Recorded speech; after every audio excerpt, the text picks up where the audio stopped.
হযরত শাহজালাল আন্তর্জাতিক বিমানবন্দরের কুরিয়ার ইউনিটে ভয়াবহ আগুন লেগেছে।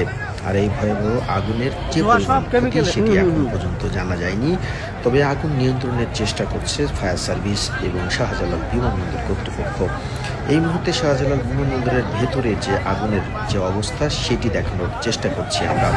আপনারা দেখতে পাচ্ছেন বিমানবন্দরের ভেতরে যে কুরিয়ার ইউনিট রয়েছে, যেখানে বিদেশ থেকে বিভিন্ন পণ্য আসে, সেই জায়গাতেই মূলত আগুন লেগেছে।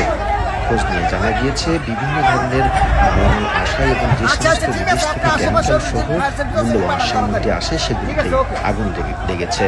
শনিবার যেহেতু কাস্টমস বন্ধ রয়েছে, সুতরাং এই মুহূর্তে বলা যাচ্ছে না কি পরিমাণ মালামাল ক্ষতি হবে। তবে আগুন নেভানোর পরে জানা যাবে আসলে কি পরিমাণ ক্ষতি হবে।